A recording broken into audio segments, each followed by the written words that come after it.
Are you a lawyer that wants more clients? Well, today I'm going to show you how to find and win ideal clients using keyword research. And this is a process that offers law firms the precise ability to pinpoint and find out where their ideal clients are located on the internet, as well as calculating how many matters are transacting within your local area so that you know where to strategically invest your marketing dollars online. And if you don't do this research, you could be wasting your time producing articles that just don't lead to inquiries. So, yes, if your website feels like a ghost town, despite all the new content and blogs that you've been publishing, it's probably because you haven't rolled out keyword research yet. So, let's fix that. So, my name is Conrad Ayunon, and I've been doing legal marketing for over a decade, and I've been a consultant in my past career. And in the next few minutes, I'm going to show you how to do keyword research yourself based upon how I've helped other law firms in the past so that you can double or even triple the amount of leads that you get from your website. So let's get started. Now, in this video demonstration, I'll be walking you through the research process for a Melbourne law firm that practices in family law. But if you're not in Melbourne or don't practice family law, just book a time with me using the calendar link below, and I'll be happy to do your research for your specific situation on your behalf. Until then, just mentally substitute in your city whenever I say the word Melbourne so that you can follow along with the video. Now, with that in mind, to start the process, we need to employ Google's internal database to gather the data of the search habits for the people in your location. And that's what this screenshot is. It's Google Keyword Planner. And searching this database is similar to conducting a conveyancing title search, except instead of returning property details, it reveals the frequency of specific keyword searches within a month. So for context, this is a keyword. It's what people type in Google. And how to read this data is in this column. These are the different keywords that Google has detected to be relevant for a family law practice in Melbourne. And over here is the number of times that these keywords were typed and searched per month. And to really illustrate, there are 480 people searching for best family lawyers Melbourne per month in Google. Make sense? So scrolling down, we can see a wide variety of other legal keywords. And this helps us reveal what people are looking for and even what suburbs have the most demand. So if you're having trouble deciding where your next office will be, you'll certainly want to consult with this data. And as you can see, it allows us to find out where your potential clients are congregating online.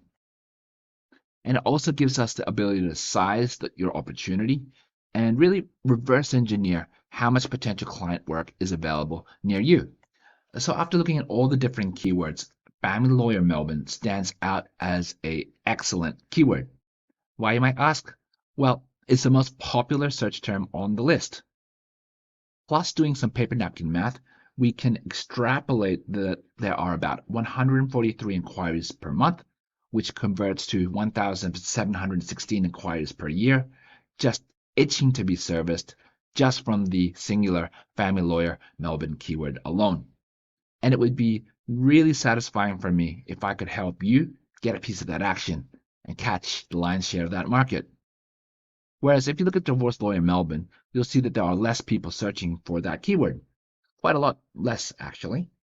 And if you've made the mistake of hanging your entire marketing campaign off Divorce Lawyers Melbourne, that has less opportunity, you're going to be missing out on most of the pie. Still, it generates about 60 inquiries a month, which is about 720 inquiries a year, and that's nothing to sneeze at. So our role in this process is to cherry pick the best keywords for your specific situation and available budget, and we need to separate the wheat from the chaff according to the user's search intent. But what is search intent? Search intent is the underlying reason why someone conducts a Google search. And it can be broken down into different types.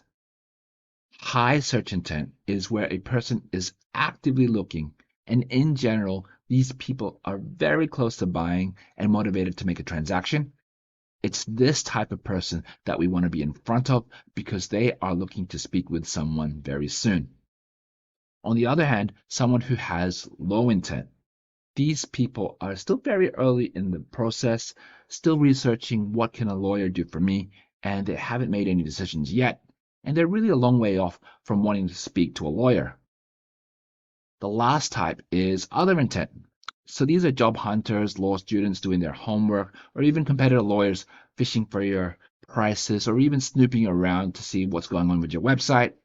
These people have no intention of ever engaging with you at all. So the reason why we need to know intent is that people type in different keywords depending on who they are. And we can use this information to our advantage. For example, irrelevant keywords are typed by people with other intent. Two examples of irrelevant keywords are family lawyer jobs and family lawyer act. We don't want any of these keywords at all. Why? Because we'll be attracting the wrong type of person to your website. I mean, who would search for Family Law Act? Only other lawyers. So don't spend your entire weekend writing a blog post about Family Law Act, as it won't lead to an inquiry. Next are research keywords typed by those with low intent. So an example of a research keyword is how to get a divorce in Australia. Now, this is a trap. If you worked with a content marketing agency in the past, they would have been hounding you to write articles to cover topics like these. And while writing blogs on these topics can lead to inquiry down the line, it's going to take 2, 6 months, maybe even a year or two before these readers become ever ready to engage, if ever. So unless you have the time and money to wait it out, do not focus on these keywords. Next up are client-generating keywords that are searched by high-intent people, and it's these types of people and these types of keywords that we want to focus on. And a really good example of what a high-intent person would search is family lawyer near me. And this is a great keyword because, I mean, no one searches family lawyer near me accidentally. You'd only Google it if you're ready to go, already motivated, and eager to have a face-to-face consultation with a lawyer. Fast. So, because this is the type of person that we want to attract, it's worth exploring their psychology and behavior. And this allows us to become more granular with what keywords that they would likely type into Google. So, based on my experience, you as a lawyer would be looking for someone who is ready to engage within 2 weeks.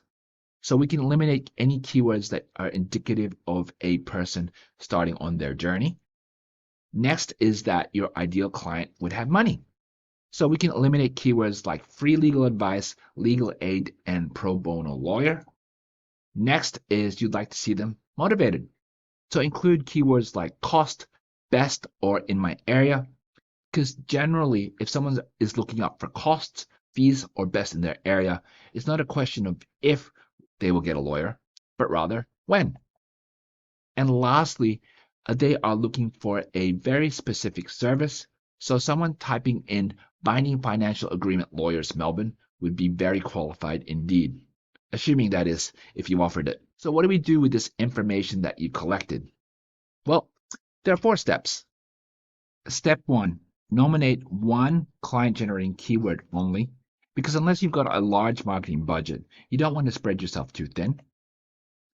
Step 2, create a dedicated page for the nominated keyword. And this page needs to be optimized for SEO and Google Ads. And this is so we can get the fastest exposure possible and start collecting your inquiries.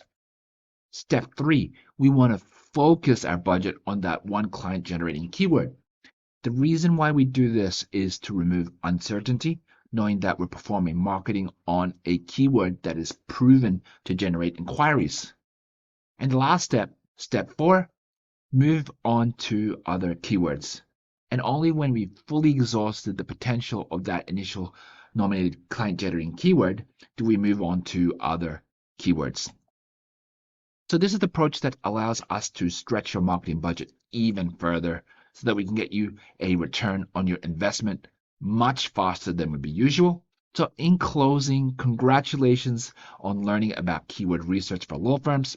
By implementing keyword research, you're giving yourself clarity on where and how to spend your online marketing budget. Lastly, if you'd like me to do your keyword research for you for absolutely no cost, click on the link below. It'll take you to a calendar to book a call with me, and we'll be able to meet to see if we're a good fit. And if so, I'd love to work with you. Hit the link, and hopefully, I'll chat to you soon. Thank you.